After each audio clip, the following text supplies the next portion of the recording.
Jika tak elok disebut marah, Bupati Aceh Barat Tarmizi SPMM bolehlah dibilang gerah.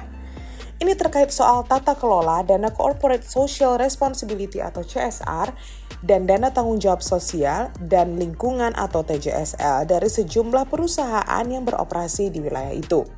Bayangkan, dari jumlah 52,5 miliar yang terrealisasi cuma 27 miliar. Lantas, sisanya kemana? Begitulah tulis Tarmizi di dinding akun media sosial Facebook miliknya pada Kamis 26 Maret 2025 lalu. Unggahan ini mendapat perhatian dan tanggapan serius dari sejumlah netizen.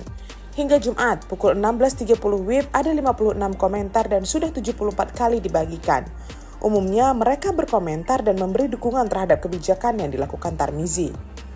Salah satunya datang dari Dr. Nurlis Effendi atau akrab disapa Nurlis Emeko, Rektor Universitas Abuliyatama Aceh. Melalui akun Facebooknya, Nurlis berpendapat, mengapa MIFA takut diaudit CSR-nya oleh pemerintah Aceh Barat? Mengapa pula ada yang mendukung ketakutan itu? Itu menunjukkan pikiran yang tidak sehat. Apa yang disampaikan Bupati Aceh Barat ini justru sangat positif dan patut diapresiasi, tulis Nurlis. Tak hanya itu, Nurlis juga mengatakan bahwa jika CSR PT MIFA tidak bermasalah, tentu sangat bagus untuk diaudit sehingga publik bisa melihat arah CSR tersebut. Sebaliknya, jika ada yang disembunyikan, tentulah pula mereka menjadi takut dan ini juga perlu diaudit biar jelas semuanya. Itu sebabnya tegas Tarmizi, dana tanggung jawab sosial dan lingkungan atau TJSLP yang 1% dari harga total produksi yang dijual pada tahun berjalan tersebut harusnya untuk masyarakat, bukan digunakan sesuka hati untuk program yang tidak ada hubungannya dengan masyarakat. Kritik politisi Partai Aceh ini. Lanjut Tarmizi, pihaknya bukan ingin mengaudit dengan niat mencari dosa, kemudian menjadikan alat bargaining, tapi hanya mengawasi untuk memastikan dana tersebut tepat sasaran. Harapannya mampu membuka lapangan kerja, menurunkan jumlah pengangguran dan kemiskinan, serta mampu menjawab persoalan yang ada. Alasan Tarmizi tadi tentu sangat masuk akal. Jika 50% saja dana tersebut untuk program pemerintah, maka akan menjawab permasalahan di bidang kesehatan, pendidikan, pengangguran, kemiskinan, tentu akan sangat membantu masyarakat. Lalu, berapa jumlah dana CSR di Aceh Barat? Ungkap Tarmizi, tahun 2024 jumlah total dananya ada 55 miliar yang bersumber dari 11 perusahaan yaitu PT MIFA sebesar 52,5 miliar, PT AJB 350 juta, PT IPE 385 juta, PT KTS 550 juta, Bank Aceh 250 juta, BSI 550 juta, PT Pertamina 200 juta, dan lainnya di bawah 200 juta. Kita melakukan pengawasan ke semua perusahaan, bukan hanya MIFA saja. Insya Allah semua perusahaan welcome, kecuali PT MIFA yang menolak untuk dievaluasi, ungkap Tarmizi. Mengapa? Inilah yang jadi soal. Mengenai realisasi cuma 27 miliar dan sisanya raib entah kemana, Tarmizi juga mempertanyakan sistem penyalurannya. Apakah dana 27 miliar itu sudah tepat sasaran dan sesuai harapan masyarakat? Gugat Tarmizi. Kami tidak ingin berpolemik dengan berbalas pantun, apalagi sampai membuka data dan menyampaikan fakta ke publik. Tidak elok karena terkesan sedang ingin menang-menangan. Kalau rakyat Aceh tahu data dan fakta, maka urusannya jadi panjang.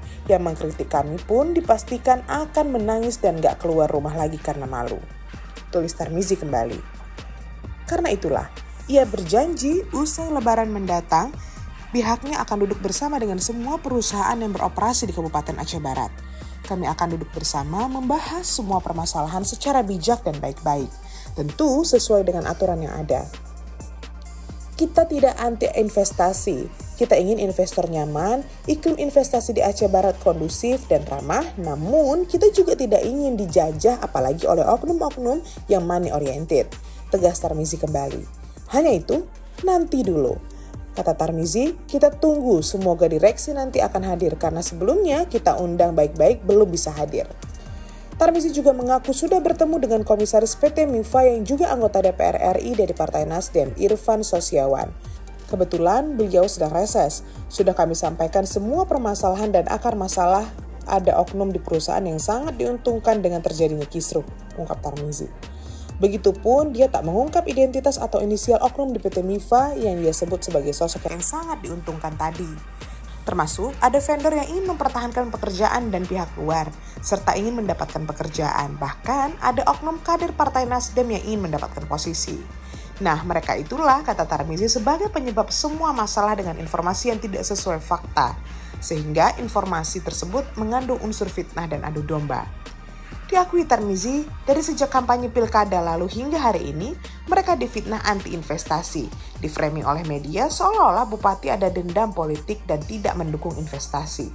Padahal semua yang bersuara itu tidak paham akan permasalahan, termasuk Direktur Utama PT MIFA yang ada di Jakarta, ujarnya. Seharusnya, kata Tarmizi, direktur berkantor di Melabuh dan melakukan komunikasi yang baik dengan pemerintah daerah, apalagi pimpinan daerah baru.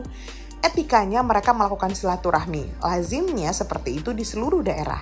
Sebaliknya ketika diundang pun tidak mau datang. Seharusnya Dirut memahami masalah secara utuh, tahu cara menyelesaikan masalah tanpa menciptakan masalah baru. Dia di Jakarta hanya mendapatkan informasi sepihak dari bawah tanpa memastikan kebenarannya, jelas Tarmizi kembali. Sementara di lapangan, yang dihadapkan dengan pemerintah daerah adalah lawyer atau kuasa hukum perusahaan. Dan si lawyer sama sekali tidak paham masalah, khususnya kearifan lokal, sosial, dan politik daerah. Dia hanya mengerti cara menyelesaikan masalah dari sisi hukum saja, begitu ulas Tarmizi. Yang jadi pertanyaan, mengapa PT MIFA tak bersedia diaudit dana CSR-nya seperti penuturan Bupati Tarmizi? Perusahaan ini justru mempertanyakan kenapa PT MIFA menjadi sasaran padahal masih banyak perusahaan yang lain. Itu sebabnya Presiden Direktur PT MIFA Bersaudara Ricky Nelson dalam pernyataan tertulisnya Selasa 25 Maret 2025 lalu berharap setiap investor dan perusahaan yang menjalankan usaha di Aceh Barat diperlakukan sebagai mitra pemerintah. Keberadaan kami turut mendukung pertumbuhan ekonomi daerah dan perbaikan lainnya yang langsung terlihat di Aceh Barat. Makanya PT MIFA Bersaudara menyayangkan beberapa tindakan pemerintah Kabupaten Aceh Barat yang dinilai tendensius terhadap perusahaan ini beberapa waktu berjalan. Maklum, perusahaan ini sudah beroperasi lebih dari 1 dekade dan PT MIFA Bersaudara mengaku telah memberikan kontribusi besar bagi Aceh Barat melalui program Corporate Social Responsibility atau CSR, pajak daerah, dan penyerapan tenaga kerja. Ricky menuturkan PT MIFA bahkan memberikan kontribusi signifikan terhadap pendapatan asli daerah atau PAD Aceh Barat, yang sejak beberapa tahun terakhir menjadi kabupaten dengan PAD tertinggi di Aceh. Tak hanya itu, perusahaan ini juga menilai bahwa upaya Inspektorat Kabupaten Aceh Barat untuk mengaudit terhadap tata kelola dana Corporate Social Responsibility atau CSR tadi melalui inspektorat sebagai tindakan yang tidak memiliki dasar hukum. Alasannya, situasi ini semakin diperburuk dengan pemasangan pelang pada tanah hak pengelolaan lahan atau HPL Kementerian Transmigrasi di wilayah operasional pertambangan milik PT MIFA Bersaudara tanpa koordinasi yang jelas. Manajemen PT MIFA Bersaudara telah mengirimkan surat keberatan dan penolakan terhadap rencana audit, tegas Ricky Nelson. Nah, bagaimana akhir dari tarik-menarik kepentingan antara PT MIFA versus Bupati Aceh Barat Tarmizi? Kita tunggu saja.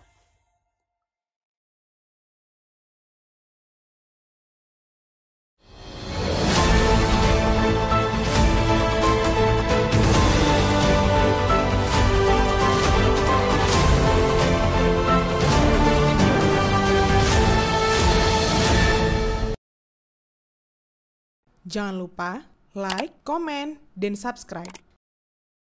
Serta aktifkan lonceng notifikasi.